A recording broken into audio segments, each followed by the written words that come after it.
Punjabi radio USA ਸੁਣ ਰਹੇ ਸਾਰੇ ਹੀ ਦਰਸ਼ਕਾਂ ਦਾ ਸਰੋਤਿਆਂ ਦਾ ਸਵਾਗਤ ਹੈ। ਮੈਂ ਹਾਂ ਪ੍ਰਵੀਨ ਸ਼ਰਮਾ ਤੇ ਲੈ ਕੇ ਹਾਜ਼ਰ ਹਾਂ ਪ੍ਰੋਗਰਾਮ ਖਬਰ ਤੇ ਨਜ਼ਰ। ਖਬਰ ਤੇ ਨਜ਼ਰ ਪ੍ਰੋਗਰਾਮ ਦੇ ਵਿੱਚ ਸਾਡੇ ਨਾਲ ਜੁੜਨਗੇ ਪੰਜਾਬ ਦੇ ਵਿੱਚੋਂ ਬਲਤੇਜ ਪੰਨੂ ਜੀ ਤੇ ਪੰਜਾਬ ਭਾਰਤ ਸਿਆਸਤ ਸਮਾਜ ਦੇ ਵਿੱਚ ਵਾਪਰੀਆਂ ਅਹਿਮ ਘਟਨਾਵਾਂ ਬਾਰੇ ਸਾਨੂੰ ਦੇਣਗੇ ਖਾਸ ਜਾਣਕਾਰੀਆਂ। ਅੱਗੇ ਵਧਣ ਤੋਂ ਪਹਿਲਾਂ ਇੱਕ ਨਜ਼ਰ ਸਾਡੇ ਸਪਾਂਸਰ ਦੇ ਉੱਤੇ ਤੇ ਉਹਨਾਂ ਦਾ ਧੰਨਵਾਦ ਵੀ ਕਰਦੇ ਹਾਂ ਜਿਹੜੇ ਇਹਨਾਂ ਪ੍ਰੋਗਰਾਮਾਂ ਨੂੰ ਤੁਹਾਡੇ ਤੱਕ ਪਹੁੰਚਾਉਣ ਦਾ ਜ਼ਰੀਆ ਬਣਦੇ ਨੇ। ਖਾਲਸਾ ਇੰਸ਼ੋਰੈਂਸ ਏਜੰਸੀ ਪਿਛਲੇ 25 ਸਾਲਾਂ ਤੋਂ ਇੰਸ਼ੋਰੈਂਸ ਦੀ ਦੁਨੀਆ ਦੇ ਵਿੱਚ ਭਰੋਸੇਯੋਗ ਨਾਂ ਤੇ ਕਿਸੇ ਵੀ ਤਰ੍ਹਾਂ ਦੀ ਇੰਸ਼ੋਰੈਂਸ ਲੈਣ ਦੇ ਲਈ ਉਹਨਾਂ ਦੇ ਨਾਲ ਸੰਪਰਕ ਕੀਤਾ ਜਾ ਸਕਦਾ ਹੈ। ਨੰਬਰ ਹੈ ਜੀ 408 272 2500।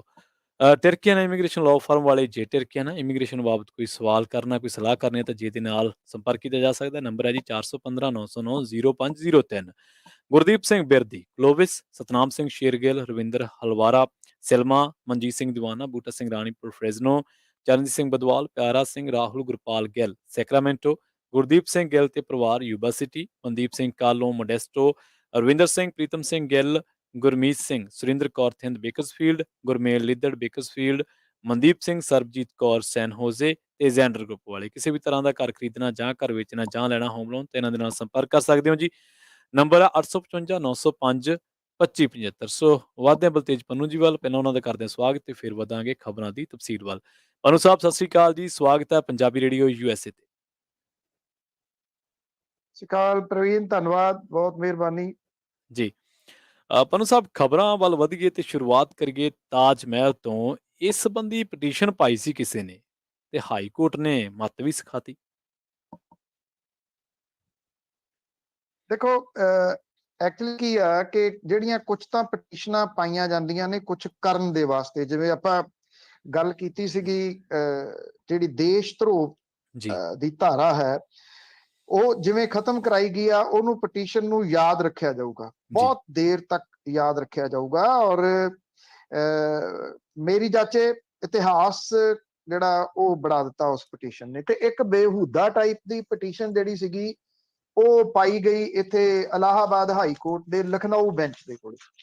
ਇਹਦੇ ਵਿੱਚ ਲਿਖਿਆ ਕੀ ਗਿਆ ਕਿ ਜਿਹੜੇ 22 ਕਮਰੇ ਨੇ ਤਾਜ ਮਹਿਲ ਦੇ, ਉਹਦੇ ਵਿੱਚੋਂ 20 ਕਮਰੇ ਖੋਲੇ ਜਾਣ। ਔਰ ਜਿਹੜੀਆਂ ਇਹ ਕੁਝ ਜਥੇਬੰਦੀਆਂ ਨੇ, ਭਾਰਤੀ ਜਨਤਾ ਪਾਰਟੀ ਦਾ ਉੱਥੋਂ ਦਾ ਸੋਸ਼ਲ ਮੀਡੀਆ ਸੈੱਲ ਦਾ ਹੈਡ ਹੈ ਜਿਹਨੇ ਇਹ ਪਟੀਸ਼ਨ ਪਾਈ ਜੀ, ਉਹ ਕਹਿੰਦੇ ਕਿ ਇੱਥੇ ਮੁਗਲ ਕਾਲ ਦੇ ਵਿੱਚ ਮਕਬਰਾ ਬਣਨ ਤੋਂ ਪਹਿਲਾਂ ਭਗਵਾਨ ਸ਼ਿਵ ਦਾ ਮੰਦਿਰ ਸੀਗਾ। ਇਹ ਕਿਹਾ ਗਿਆ ਕਿ 1951 ਤੇ 58 ਚ ਬਣੇ ਕਾਨੂੰਨਾਂ ਨੂੰ ਸੰਵਿਧਾਨ ਦੀਆਂ ਧਾਰਾਵਾਂ ਦੇ ਵਿਰੁੱਧ ਐਲਾਨਿਆ ਜਾਵੇ ਤੇ ਇਹਨਾਂ ਕਾਨੂੰਨਾਂ ਤਹਿਤ ਤਾਜ ਮਹਿਲ, ਫਤਿਹਪੁਰ ਸੀਕਰੀ ਤੇ ਆਗਰਾ ਦੇ ਕਿਲੇ ਦਾ ਜਿਹੜਾ ਇਤਿਮਾਦ ਦੌਲਾ ਦੇ ਮਕਬਰੇ ਨੂੰ ਇਤਿਹਾਸਕ ਇਮਾਰਤ ਐਲਾਨਿਆ ਜਿਹੜਾ ਉਹ ਗਿਆ ਸੀਗਾ। ਇਹ ਪਟੀਸ਼ਨ ਕਰਤਾ ਨੇ, ਜਿਹੜੀ ਇਹਦੇ ਵਿੱਚ ਰਜਨੀਤ ਸਿੰਘ ਆ ਪਟੀਸ਼ਨ ਕਰਤਾ, ਭਾਜਪਾ ਦੇ ਅਯੁੱਧਿਆ ਇਕਾਈ ਦਾ ਮੀਡੀਆ ਇੰਚਾਰਜ ਹੈ, ਉਹਨੇ ਇਹ ਜਿਹੜੀ ਪਾਈ ਸੀਗੀ। ਤੇ ਜੋ ਖਚਾਈ ਹਾਈ ਕੋਰਟ ਨੇ ਇਸ ਬੰਦੇ ਦੀ ਕੀਤੀ ਉਹ ਵੀ ਇਤਿਹਾਸ ਹੈ। ਜੋ ਟਿੱਪਣੀਆਂ ਹਾਈ ਕੋਰਟ ਨੇ ਕੀਤੀਆਂ, ਉਹਨਾਂ ਨੇ ਇਹ ਗੱਲ ਕਹੀ ਇਹਦੇ ਵਿੱਚ ਕਿ ਇਉਂ ਕਰੋ, ਜਾਓ ਪੜ੍ਹਾਈ ਕਰੋ, PhD ਕਰੋ ਤੇ ਜਾਣਕਾਰੀ ਹਾਸਲ ਕਰੋ। ਜੇ ਕੋਈ ਤੁਹਾਨੂੰ ਜਾਣਕਾਰੀ ਲੈਣ ਦੇ ਵਿੱਚ ਮੁਸ਼ਕਲ ਆਉਂਦੀ ਹੈ ਤੇ ਸਾਡੇ ਕੋਲੇ ਵਾਪਸ ਆਓ। ਇਹ ਬੜੀ ਗੰਭੀਰ ਟਿੱਪਣੀ ਸੀ ਕਿ ਐਜੂਕੇਸ਼ਨ ਕਿੰਨੀ ਜ਼ਰੂਰੀ ਆ, ਪੜ੍ਹਨਾ ਕਿੰਨਾ ਜ਼ਰੂਰੀ ਆ, ਖੋਜ ਕਰਨੀ ਕਿੰਨੀ ਜ਼ਰੂਰੀ ਆ। ਕਹਿਣ ਦਾ ਭਾਵ ਹਾਈ ਕੋਰਟ ਦਾ ਇਹ ਸੀਗਾ, ਪਹਿਲਾਂ ਜਾ ਕੇ ਲੱਭੋ ਤਾਜ ਮਹਿਲ ਕਿਹਨੇ ਬਣਾਇਆ, ਕਦੋਂ ਬਣਿਆ ਤੇ ਇਹ ਹੈਰੀਟੇਜ ਕਿਉਂ ਆ।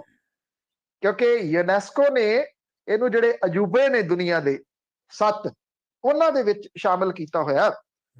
ਇਹ ਹੈਰੀਟੇਜ ਬਿਲਡਿੰਗ ਜਿਹੜੀ ਯੂਨੈਸਕੋ ਨੇ ਅਜੂਬਿਆਂ ਦੇ ਵਿੱਚ ਸ਼ਾਮਿਲ ਕੀਤਾ ਹੋਇਆ, ਇੱਕ ਬੰਦਾ ਉੱਠ ਕੇ ਉਹਦੀ ਪਟੀਸ਼ਨ ਪਾਉਂਦਾ ਕਿ ਉਹਦੇ ਕਮਰੇ ਖੋਲ ਦਿਓ ਉਹਦੇ ਵਿੱਚ, ਕਿਉਂਕਿ ਪੁਰਾਤਨ ਜਿਹੜੇ ਉਹ ਮੰਦਿਰ ਹੈ। ਹੈਰਾਨਗੀ ਵਾਲੀ ਗੱਲ ਇਹ ਹੈ ਕਿ ਇਸ ਤਰ੍ਹਾਂ ਦੀਆਂ ਬੇਹੂਦਾ ਟਾਈਪ ਦੀਆਂ ਪਟੀਸ਼ਨਾਂ, ਹਾਲਾਂਕਿ ਜਿਹੜੀ ਹਾਈ ਕੋਰਟ ਆ ਉਹਨੇ ਕਹਿਤਾ ਕਿਉਂ ਸਮਾਂ ਬਰਬਾਦ ਕਰਦੇ ਹੋ ਤੇ ਕਿਉਂ ਇਹਦਾ ਤੁਸੀਂ ਜਿਹੜਾ ਨਜਾਇਜ਼ ਫਾਇਦਾ ਲੈ ਰਹੇ ਹੋ ਪਟੀਸ਼ਨ ਦਾ। ਇਹ ਵੀ ਕਿਹਾ ਕਿ ਕੱਲ ਨੂੰ ਤੁਸੀਂ ਪਟੀਸ਼ਨ ਪਾਓਗੇ, ਇਹ ਕਹੋਗੇ ਕਿ ਜੱਜਾਂ ਦਾ ਚੈਂਬਰ ਵੇਖਣਾ, ਉਹਨੂੰ ਖੁਲਵਾ ਦਿਓ ਲੋਕਾਂ ਦੇ ਵਾਸਤੇ। ਉਹਨਾਂ ਕਿਹਾ ਕਿ ਤੁਸੀਂ ਕੀ ਸਮਝਦੇ ਹੋ, ਅਸੀਂ ਤੁਹਾਡਾ ਹੱਥ ਫੜ ਕੇ ਲੈ ਜਾਾਂਗੇ ਤੇ ਇਹ ਆਖਾਂਗੇ ਲੋ ਫੜੋ ਚੈਂਬਰ ਤੇ ਇਹਨੂੰ ਤੁਸੀਂ ਵੇਖ ਲਓ। ਉਹਨਾਂ ਨੇ ਕਿਹਾ ਕਿ ਜੇ ਕਮਰਿਆਂ ਨੂੰ ਸੁਰੱਖਿਆ ਕਾਰਨਾਂ ਕਰਕੇ ਬੰਦ ਜਿਹੜਾ ਨਹੀਂ ਕੀਤਾ ਗਿਆ ਤਾਂ ਜਾਓ ਪਹਿਲਾਂ ਪੜ੍ਹਾਈ ਕਰੋ, ਖੋਜ ਕਰੋ ਕਿਤੇ ਵੀ ਜਾ ਕੇ MA PhD ਦੇ ਵਿੱਚ ਦਾਖਲਾ ਲਓ। ਹੂੰ। ਔਰ ਜਿਹੜਾ ਪਟੀਸ਼ਨਰ ਦਾ ਵਕੀਲ ਸੀਗਾ ਉਹਨੇ ਅਦਾਲਤ ਨੂੰ ਅਰਜ਼ੀ ਵਾਪਸ ਲੈਣ ਦੀ ਇਜਾਜ਼ਤ ਦੇਣ ਦੀ ਅਪੀਲ ਕੀਤੀ ਤੇ ਇਹ ਕਿਹਾ ਕੋਈ ਨਵੀਂ ਅਰਜ਼ੀ ਦੇਣਗੇ, ਪਰ ਬੈਂਚ ਨੇ ਇਹਨੂੰ ਐਕਸੈਪਟ ਨਹੀਂ ਕੀਤਾ ਤੇ ਪਟੀਸ਼ਨ ਜਿਹੜੀ ਸੀ ਉਹ ਖਾਰਜ ਕਰ ਦਿੱਤੀ।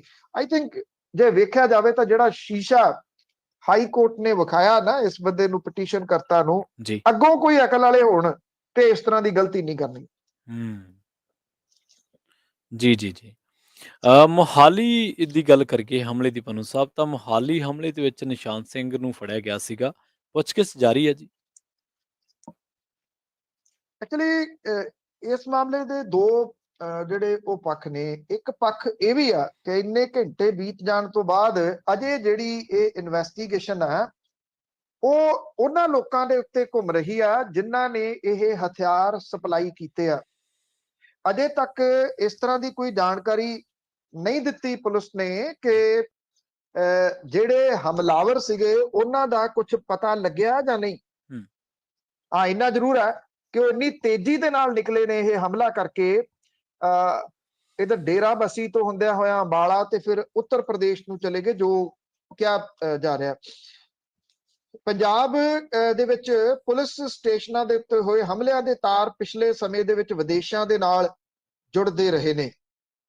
ਕੀ ਇਹ ਕਿਹਾ ਜਾ ਰਿਹਾ ਕਿ ਜਿਹੜੀ ਇੰਟੈਲੀਜੈਂਸ ਦੀ ਬਿਲਡਿੰਗ ਆ ਉਹਦੇ ਉੱਤੇ ਹਮਲਾ ਇਸ ਕਰਕੇ ਕੀਤਾ ਗਿਆ ਕਿ ਉੱਥੋਂ ਭੱਜਣਾ ਸੌਖਾ ਸੀਗਾ, ਕਿਉਂਕਿ ਇਹ ਸੈਕਟਰ 77 ਦੇ ਵਿੱਚ ਸੁੰਨਸਾਨ ਇਲਾਕੇ ਦੇ ਵਿੱਚ ਸੀਗੀ ਜਿੱਥੇ ਦੂਜੇ ਰਾਜਾਂ ਨੂੰ ਭੱਜਿਆ ਜਿਹੜਾ ਉਹ ਜਾ ਸਕਦਾ। ਜਿਹੜੇ ਵਿਅਕਤੀ ਫੜੇ ਹੋਏ ਆ, ਜਿਹੜਾ ਨਿਸ਼ਾਨ ਸਿੰਘ ਖਾਸ ਤੌਰ ਦੇ ਉੱਤੇ ਇਹਦੇ ਵਿੱਚ ਫੜਿਆ ਹੋਇਆ, ਉਹਦੇ ਤੋਂ ਪੁੱਛਗਿੱਛ ਲਗਾਤਾਰ ਜਾਰੀ ਆ। ਇਹ ਕਿਹਾ ਗਿਆ ਕਿ ਨਿਸ਼ਾਨ ਸਿੰਘ ਨੇ ਇਹ ਗੱਲ ਮੰਨੀ ਹੈ ਕਿ ਹਥਿਆਰ ਉਹਨੇ ਸਪਲਾਈ ਕੀਤੇ। ਜਿਹੜੇ WhatsApp ਕਾਲ ਦੇ ਨੰਬਰ ਮਿਲੇ ਆ ਉਹਦੇ ਵਿੱਚ ਵੀ ਪਾਕਿਸਤਾਨ ਦੇ ਸੰਪਰਕ ਨੰਬਰ ਮਿਲੇ ਨੇ। ਉਹਦੇ ਵਿੱਚ ਪਾਕਿਸਤਾਨ, ਕੈਨੇਡਾ ਤੇ ਆਸਟ੍ਰੇਲੀਆ ਦੇ ਨਾਲ ਸੰਬੰਧਿਤ ਵੀ ਕੁਝ ਸੰਪਰਕ ਨੰਬਰ ਮਿਲੇ ਨੇ ਜੀ। ਇੱਕ ਜਿਹੜਾ ਸੂਤਰ ਹੈ ਜੀ ਉਹ ਇਹ ਵੀ ਦੱਸ ਰਿਹਾ ਕਿ ਪੱਟੀ ਦੇ ਏਰੀਏ ਦੇ ਵਿੱਚ ਇਹ ਫਿਰਦੇ ਰਹੇ ਨੇ ਕੁਝ ਸਮੇਂ ਤੋਂ। ਪੱਟੀ ਦੇ ਏਰੀਏ ਦੇ ਵਿੱਚ ਫਿਰਨ ਦਾ ਇੱਕ ਮਕਸਦ ਜਿਹੜਾ ਉਹ ਸਾਹਮਣੇ ਆਉਂਦਾ ਹੈ, ਕਿਉਂਕਿ ਨਿਸ਼ਾਨ ਸਿੰਘ ਤੇ ਉਹਦਾ ਜਿਹੜਾ ਸਾਲਾ ਫੜਿਆ ਗਿਆ ਇਹ ਉਹਨਾਂ ਏਰੀਆਜ਼ ਦੇ ਨੇ ਤਰਨਤਾਰਨ ਡਿਸਟ੍ਰਿਕਟ ਦੇ ਵਿੱਚੋਂ। ਉਹਨਾਂ ਤੋਂ ਹਥਿਆਰ ਲੈਣ ਦੇ ਵਾਸਤੇ, ਸਪਲਾਈ ਲੈਣ ਦੇ ਵਾਸਤੇ ਉਸ ਏਰੀਏ 'ਚ ਆਏ ਹੋ ਸਕਦੇ ਆ। ਕੋਈ ਢਾਬਾ ਹੈ ਜਿੱਥੋਂ ਇਹ ਬਿਰਿਆਨੀ ਬਾਰ-ਬਾਰ ਜਿਹੜੀ ਉਹ ਖਾਂਦੇ ਰਹੇ ਆ। ਜੇ ਬਿਰਿਆਨੀ ਦੀ ਖਾਣ ਦੀ ਗੱਲ ਆਉਂਦੀ ਹੈ ਤੇ ਉਹਦੇ ਨਾਲ ਫਿਰ ਜਿਹੜੀਆਂ ਤਾਰਾਂ ਨੇ ਉਹ ਕਿਸੇ ਹੋਰ ਪਾਸੇ ਨੂੰ ਵੀ ਤੁਰ ਪੈਂਦੀਆਂ ਨੇ, ਵੀ ਇਹਦਾ ਲਿੰਕ ਕੋਈ ਜੰਮੂ ਕਸ਼ਮੀਰ ਦੇ ਨਾਲ ਤਾਂ ਨਹੀਂਗਾ ਇਸ ਚੀਜ਼ ਦਾ, ਕਿਉਂਕਿ ਉੱਥੇ ਟ੍ਰੇਨ ਨੇ। ਆਮ ਬੰਦਾ ਜਿਹੜਾ, ਜਿਵੇਂ ਕਿਹਾ ਜਾ ਰਿਹਾ ਪਹਿਲਾਂ ਕਿ ਚਲਦੀ ਕਾਰ ਦੇ ਵਿੱਚੋਂ ਮਾਰਿਆ ਗਿਆ, ਚਲਦੀ ਕਾਰ ਚੋਂ ਨਹੀਂ ਮਾਰਿਆ ਗਿਆ। ਹੁਣ ਜਿਹੜੀ ਜਾਣਕਾਰੀ ਆ ਰਹੀ ਹੈ ਜਿਹੜਾ ਸਾਹਮਣੇ ਪਾਰਕਿੰਗ ਆ ਉਹਦੇ ਵਿੱਚ ਖੜੋ ਕੇ ਇਹ ਮਾਰਿਆ ਗਿਆ, ਫਿਰ ਉੱਥੋਂ ਮਾਰ ਕੇ ਇਹ ਭੱਜੇ ਨੇ। ਇਹਦੀ ਕੀ ਉਹਨਾਂ ਕੋਲੇ ਟ੍ਰੇਨਿੰਗ ਸੀ, ਅਨਟ੍ਰੇਨਡ ਸੀ, ਪੈਸਿਆਂ ਵਾਸਤੇ ਕਰ ਗਏ, ਕੀ ਮਕਸਦ ਹੈ ਅਜੇ ਬਹੁਤਾ ਕੁਝ ਜਿਹੜਾ ਪੁਲਿਸ ਨੇ ਦੱਸਿਆ ਨਹੀਂਗਾ। ਅਟਕਲਾਂ ਜਿਹੜੀਆਂ ਉਹ ਜਾਰੀ ਨੇ। ਇੰਨਾ ਕੁ ਪਤਾ ਲੱਗ ਰਿਹਾ ਕਿ ਨਿਸ਼ਾਨ ਸਿੰਘ ਤੇ ਉਹਦਾ ਜਿਹੜਾ ਸਾਲਾ ਹੈ ਉਹ ਇਸ ਗੱਲ ਦੇ ਵਾਸਤੇ ਇਹ ਕਲੀਅਰ ਹੋ ਗਿਆ ਕਿ ਹਥਿਆਰ ਉਹਨਾਂ ਨੇ ਸਪਲਾਈ ਕੀਤੇ ਸੀ। ਸਵਾਲ ਇਹ ਹੈ ਕਿ ਉਹ ਜੇਲ੍ਹ ਦੇ ਵਿੱਚੋਂ ਦੋਨੋਂ ਆਏ ਨੇ, ਮਤਲਬ ਕਿ ਲੋਕ ਡਰ ਨਹੀਂ ਰਹੇ ਇਸ ਚੀਜ਼ ਨੂੰ ਕਿ ਕਿੰਨੇ ਸਮੇਂ ਤੋਂ ਬਾਅਦ ਤੁਸੀਂ ਜੇਲ੍ਹ ਚੋਂ ਆਏ ਹੋ ਤੇ ਫਿਰ ਤੁਸੀਂ ਬਾਹਰ ਆ ਕੇ ਇਲੀਗਲ ਕੰਮਾਂ ਦੇ ਵਿੱਚ ਸ਼ਾਮਲ ਹੋਏ ਹੋਏ। ਜੀ ਜੀ ਜੀ। ਹੁਣ ਮੁੱਖ ਮੰਤਰੀ ਸਾਹਿਬ ਨੇ ਕੁੰਡੀ ਹਟਾਓ ਮੁਹਿੰਮ ਨੂੰ ਵੀ ਹਰੀ ਝੰਡੀ ਦੇ ਦਿੱਤੀ ਆਪਾਂ ਨੂੰ ਸਾਹਿਬ।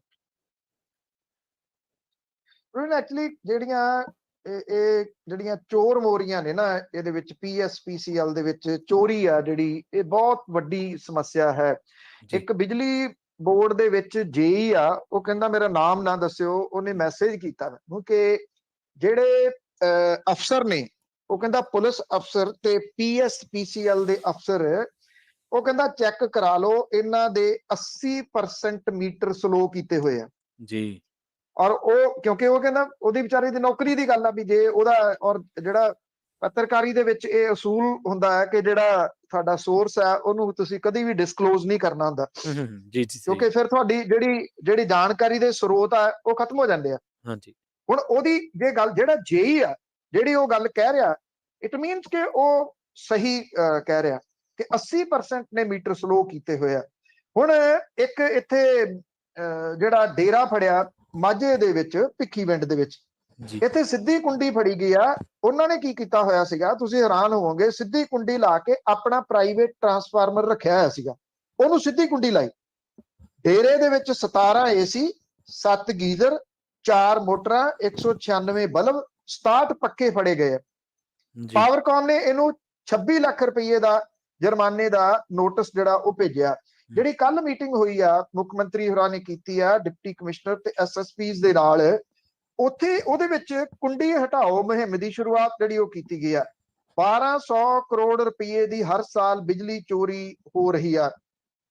ਮੁੱਖ ਮੰਤਰੀ ਹੋਰਾਂ ਨੇ ਬਿਜਲੀ ਚੋਰੀ ਰੋਕਣ ਦੇ ਵਾਸਤੇ ਤੁਰੰਤ ਸਖਤ ਕਦਮ ਚੁੱਕਣ ਦੀ ਹਦਾਇਤ ਦਿੱਤੀ ਹੈ। ਪੰਚਾਇਤੀ ਜ਼ਮੀਨਾਂ ਤੋਂ ਨਜਾਇਜ਼ ਕਬਜ਼ੇ ਹਟਾਉਣ ਦੀ ਮੁਹਿੰਮ ਦੇ ਦੌਰਾਨ ਆਮ ਆਦਮੀ ਪਾਰਟੀ ਦੀ ਸਰਕਾਰ ਨੇ ਬਿਜਲੀ ਚੋਰੀ ਰੋਕਣ ਦੇ ਵਾਸਤੇ ਵੀ ਇਹ ਮੁਹਿੰਮ ਵਿੱਢੀ ਹੈ। ਦੇਖੋ, ਜੇ 1200 ਕਰੋੜ ਰੁਪਈਆ ਦੀ ਚੋਰੀ ਤੁਸੀਂ ਰੋਕ ਦਿੰਦੇ ਹੋ, ਮੈਨੂੰ ਨਹੀਂ ਲੱਗਦਾ ਕਿ 100% ਇਹ ਚੋਰੀ ਰੋਕੀ ਜਾ ਸਕਦੀ ਹੈ, ਕਿਉਂਕਿ ਚੋਰ ਮੋਰੀਆਂ ਬਹੁਤ ਸਾਰੀਆਂ ਨੇ। ਦੂਜਾ, ਇਹ ਕੰਮ ਕਰਨ ਵਾਲੇ ਜਿਹੜੇ ਇਸ ਮਹਿਕਮੇ ਦੇ ਉਹੀ ਚੋਰੀ ਕਰਾਉਂਦੇ ਆ। ਪਰ ਫਿਰ ਵੀ ਜੇ ਤੁਸੀਂ ਅੱਧ ਪਚੱਧ ਤੇ ਵੀ ਲੈ ਜਾਂਦੇ ਹੋ, 700-800 ਕਰੋੜ ਰੁਪਏ ਦੀ ਚੋਰੀ ਵੀ ਰੋਕ ਲੈਂਦੇ ਹੋ, ਤੇ ਬਹੁਤ ਵੱਡਾ ਇਹ ਅਮਾਉਂਟ ਹੋ ਸਕਦਾ। ਮੁੱਖ ਮੰਤਰੀ ਦੀ ਮੀਟਿੰਗ ਦੇ ਵਿੱਚ ਪੁਲਿਸ ਥਾਣਿਆਂ ਦੇ ਵਿੱਚ ਜਿਹੜੀ ਸਿੱਧੀ ਕੁੰਡੀ ਚੱਲਦੀ ਆ ਉਹਦਾ ਮਾਮਲਾ ਵੀ ਉੱਠਿਆ, ਔਰ ਮੁੱਖ ਮੰਤਰੀ ਹੋਰਾਂ ਨੇ ਇਹ ਗੱਲ ਕਹੀ ਕਿ ਪੁਲਿਸ ਜਿਹੜੀ ਆ, ਪੁਲਿਸ ਥਾਣਿਆਂ ਦੇ ਵਿੱਚ ਤੁਰੰਤ ਮੀਟਰ ਲਾਏ ਜਾਣ ਤੇ ਪੁਲਿਸ ਲੋਕਾਂ ਦੇ ਵਾਸਤੇ ਉਦਾਹਰਨ ਬਣੇ। ਉਹ ਕਹਿੰਦੇ ਜੇ ਪੁਲਿਸ ਚੋਰੀ ਕਰ ਰਹੀ ਆ, ਕੁੰਡੀਆਂ ਲਾ ਰਹੀ ਆ, ਤੇ ਤੁਸੀਂ ਲੋਕਾਂ ਨੂੰ ਕਿਵੇਂ ਰੋਕੋਗੇ? ਉਹਨਾਂ ਨੂੰ ਤੁਸੀਂ ਰੋਕਿਆ ਨਹੀਂ ਜਾ ਸਕਦਾ। ਔਰ ਇਹ ਵੀ ਮੁੱਦਾ ਉੱਠਿਆ ਕਿ ਖੇਤਾਂ ਦੇ ਵਿੱਚ ਲੱਗੇ ਟਰਾਂਸਫਾਰਮਰਾਂ ਤੋਂ ਤੇਲ ਚੋਰੀ ਹੋ ਰਿਹਾ, ਜਿਹਦੇ ਵਾਸਤੇ ਪੁਲਿਸ ਨੂੰ ਹਦਾਇਤਾਂ ਜਾਰੀ ਕੀਤੀਆਂ ਗਈਆਂ ਨੇ।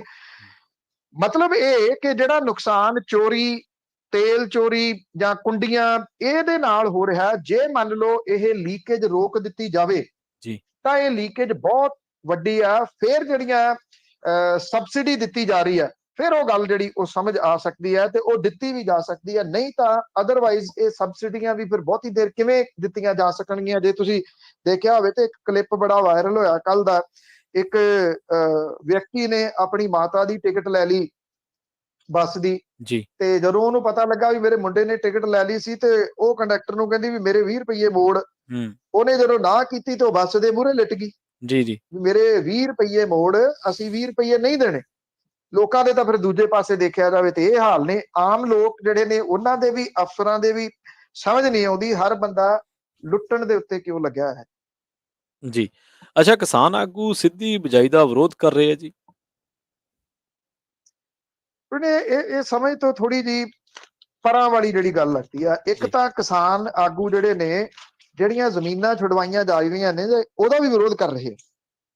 ਉਹ ਕਹਿੰਦੇ ਆ ਕਿ ਨਹੀਂ, ਇਹ ਜ਼ਮੀਨਾਂ ਨਹੀਂ ਛੁਡਵਾਈਆਂ ਜਾਣੀਆਂ ਚਾਹੀਦੀਆਂ। ਉਹ ਕਹਿੰਦੇ ਆ ਕਿ ਇਹ ਛੋਟੀਆਂ ਜ਼ਮੀਨਾਂ ਵਾਲੇ ਨੇ ਕਿਸਾਨ, ਇਹਨਾਂ ਦੀ ਰੋਜ਼ੀ ਰੋਟੀ ਉਹਦੇ ਉੱਤੇ ਨਿਰਭਰ ਆ, ਇਸ ਕਰਕੇ ਇਹ ਨਹੀਂ ਛੁਡਵਾਈਆਂ ਜਾਣੀਆਂ ਚਾਹੀਦੀਆਂ। ਕਿਸਾਨ ਆਗੂ ਜਾਂ ਤਾਂ ਜਾਣਕਾਰੀ ਨਹੀਂ ਰੱਖਦੇ, ਜਾਂ ਫਿਰ ਜਾਣਬੁੱਝ ਕੇ ਮਚਲੇ ਹੋ ਕੇ ਇਸ ਤਰ੍ਹਾਂ ਦੀ ਗੱਲ ਕਰ ਰਹੇ ਆ। ਜਿਹੜੀਆਂ ਜ਼ਮੀਨਾਂ ਤੋਂ ਕਬਜ਼ੇ ਅਜੇ ਛੁਡਵਾਏ ਜਾ ਰਹੇ ਆ, ਆਮ ਲੋਕਾਂ ਵੱਲ ਨੂੰ ਸਰਕਾਰ ਨਹੀਂ ਹੋਈ ਜੀ। ਜਿਹੜੇ ਛੁਡਵਾਏ ਜਾ ਰਹੇ ਆ ਕਬਜ਼ੇ, ਇਹ ਤਾਂ ਉਹ ਨੇ ਜਿਹੜੀ ਜ਼ਮੀਨ ਦੇ ਇੱਥੇ ਅਦਾਲਤਾਂ ਨੇ ਫੈਸਲੇ ਕੀਤੇ ਹੋਏ ਆ। ਔਰ ਅਦਾਲਤਾਂ ਨੇ ਜਿਹੜੇ ਫੈਸਲੇ ਕੀਤੇ ਹੋਏ ਆ ਉਹ ਇਹ ਨੇ ਕਿ ਇਹ ਜ਼ਮੀਨਾਂ ਸਰਕਾਰ ਦੇ ਹੱਕ ਦੇ ਵਿੱਚ ਕੀਤੀਆਂ ਨੇ। ਇਹ ਜਿਹੜੀ ਜ਼ਮੀਨ ਦੇ ਕਬਜ਼ੇ ਛੁਡਵਾਏ ਜਾ ਰਹੇ, ਕੋਈ 5000 ਏਕੜ ਦੇ ਕਰੀਬ ਆ ਜ਼ਮੀਨ, ਜਿਹਦੇ ਅਦਾਲਤੀ ਫੈਸਲੇ ਸਰਕਾਰ ਦੇ ਹੱਕ 'ਚ ਨੇ, ਪਰ ਸਰਕਾਰਾਂ ਨੇ ਪਿਛਲੇ ਸਮੇਂ ਦੇ ਦੌਰਾਨ ਇਹ ਛੁਡਵਾਏ ਨਹੀਂ ਕਬਜ਼ੇ। ਇਸ ਕਰਕੇ ਨਹੀਂ ਛੁਡਵਾਏ ਕਿ ਜਿਨ੍ਹਾਂ ਨੇ ਛੁਡਵਾਉਣੇ ਸੀ ਉਹ ਆਪ ਕਾਬਜ਼ ਹੋਏ ਬੈਠੇ ਸੀਗੇ। ਔਰ ਇਹ ਹੁਣ ਕਿਸਾਨ ਆਗੂ ਕਿਉਂ ਵਿਰੋਧ ਕਰ ਰਹੇ ਆ? ਦਾਲ 'ਚ ਕਾਲਾ ਇਹ ਲੱਗਦਾ ਕਿ ਕਿਸਾਨ ਆਗੂ ਤਾਂ ਨਹੀਂ ਦੱਬੀ ਬੈਠੇ ਇਹਨਾਂ ਦੇ ਵਿੱਚੋਂ ਕੁਝ, ਔਰ ਜਿਹੜੀ ਕਿ ਰਿਐਲਿਟੀ ਵੀ ਆ। ਦੂਜਾ ਜਿਹੜਾ ਪੱਖ ਇਹ ਆ ਕਿ ਇਹ ਹੁਣ ਸਿੱਧੀ ਬਿਜਾਈ ਦਾ ਵਿਰੋਧ ਕਰਨ ਲੱਗ ਗਏ। ਔਰ ਹੈਰਾਨੀ ਵਾਲੀ ਗੱਲ ਇਹ ਆ ਕਿ ਜਿਹੜੀ ਚੀਜ਼ ਹੋ ਹੀ ਨਹੀਂ ਸਕਦੀ ਉਹ ਇਹ ਕਰ ਰਹੇ ਆ। ਜੋਗਿੰਦਰ ਸਿੰਘ ਉਗਰਾਹਾਂ ਨੇ ਵੀ ਕੱਲ ਪ੍ਰੈਸ ਕਾਨਫਰੰਸ ਕੀਤੀ, ਇਹ ਗੱਲ ਕਹੀ ਕਿ 1500 ਰੁਪਈਆ ਤਾਂ ਬਹੁਤ ਥੋੜਾ, 10,000 ਰੁਪਈਆ ਪ੍ਰਤੀ ਏਕੜ ਦਿੱਤਾ ਜਾਵੇ ਤੇ ਤਾਂ ਕਿਸਾਨ ਇਹਦੇ ਵਾਸਤੇ ਕਹਿੰਦੇ ਸੋਚ ਸਕਦੇ ਆ। ਹੁਣ ਉਗਰਾਹਾਂ ਸਾਹਿਬ ਨੂੰ ਪੜ੍ਹੇ ਲਿਖੇ ਤਾਂ ਹੈਗੇ ਨੇ ਮੇਰਾ ਖਿਆਲ, ਉਹਨਾਂ ਨੂੰ ਕੌਣ ਇਹ ਕੈਲਕੂਲੇਟ ਕਰਕੇ ਦੱਸੇ ਵੀ 10,000 ਰੁਪਈਆ ਪਰ ਏਕੜ ਦਾ ਕਿਹੜੀ ਸਰਕਾਰ ਦੇ ਦੂਗੀ? 10 ਰੁਪਈਏ ਦਿੱਤੇ ਆ ਕਿਸੇ ਸਰਕਾਰ ਨੇ ਅੱਜ ਤੱਕ ਕਿਸਾਨਾਂ ਨੂੰ? ਔਰ ਜਿਹੜਾ ਪਾਣੀ ਆ, ਇਹ ਕੋਈ ਭਗਵੰਤ ਮਾਨ ਦਾ ਜਾਂ ਸਰਕਾਰ ਦਾ, ਕਿਸੇ ਸਰਕਾਰਾਂ ਦਾ ਥੋੜੀ ਹੈ ਜੀ। ਪਾਣੀ ਤਾਂ ਸਭ ਦਾ ਸਾਂਝਾ ਆ ਜਿਹੜਾ ਧਰਤੀ ਦੇ ਹੇਠਲਾ। ਤੇ ਜੇ ਅਸੀਂ ਸਾਰਾ ਵਾਤਾਵਰਨ ਗੰਦਾ ਕਰ ਲਿਆ, ਧਰਤੀ ਹੇਠਲਾ ਮੁਕਾ ਲਿਆ, ਧਰਤੀ ਦੇ ਉੱਪਰ ਜਿਹੜੇ ਸਾਡੇ ਕੁਦਰਤੀ ਸੋਮੇ ਨੇ ਉਹਨਾਂ ਨੂੰ ਗੰਦ ਪਾ ਪਾ ਕੇ ਅਸੀਂ ਖਤਮ ਕਰ ਲਿਆ, ਇਹ ਲੋਕ ਬੋਲੇ ਹੀ ਨਹੀਂ ਅੱਜ ਤੱਕ। ਜੇ ਹੁਣ ਸਰਕਾਰ ਐਫਰਟ ਕਰ ਰਹੀ ਆ ਕਿ ਚਲੋ 1500 ਰੁਪਈਆ ਤੁਸੀਂ ਲਾ ਲਓ, ਇੱਥੇ ਇੱਕ ਕੁੱਬਾ ਪਿੰਡ ਪੈਂਦਾ ਜੀ, ਉੱਥੋਂ ਦੇ NRI ਨੇ, ਬਾਹਰ ਰਹਿੰਦੇ ਆ ਪ੍ਰਵੀਨ, ਉਹਨਾਂ ਨੇ ਇਹ ਐਲਾਨ ਕੀਤਾ ਆਪਣੇ ਪਿੰਡ ਦੇ ਵਾਸਤੇ। ਉਹਨਾਂ ਨੇ ਇਹ ਕਿਹਾ ਕਿ ਸਾਡੇ ਪਿੰਡ ਦੇ ਵਿੱਚ ਜਿੰਨੇ ਵੀ ਕਿਸਾਨ ਸਿੱਧੀ ਬਿਜਾਈ ਕਰਨਗੇ ਝੋਨੇ ਦੀ, ਉਹ 5000 ਰੁਪਈਆ ਏਕੜ ਦਾ ਉਹਨਾਂ ਨੂੰ ਕਿਸਾਨਾਂ ਨੂੰ ਦੇਣਗੇ।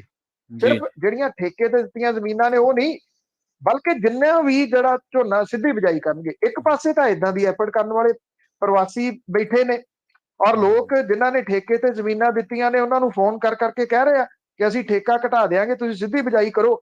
ਦੂਜੇ ਪਾਸੇ ਕਿਸਾਨ ਆਗੂ ਨੇ ਜਿਨ੍ਹਾਂ ਨੂੰ ਲੋਕਾਂ ਨੇ ਇੰਨਾ ਸਹਿਯੋਗ ਦਿੱਤਾ, ਲੋਕ ਇਹਨਾਂ ਦੇ ਨਾਲ ਕੰਧ ਬਣ ਕੇ ਖੜ ਗਏ ਜਦੋਂ ਕਿਸਾਨ ਅੰਦੋਲਨ ਹੋਇਆ। ਤੇ ਇਹ ਲੋਕ ਜਿਹੜੇ ਅੱਜ ਕਿਸ ਪਾਸੇ ਵੱਲ ਨੂੰ ਤੁਰ ਪਏ, ਇਹ ਤਾਂ ਪੰਜਾਬ ਦੇ ਅਗੇਂਸਟ ਚੱਲਣ ਵਾਲੀ ਗੱਲ ਹੈ।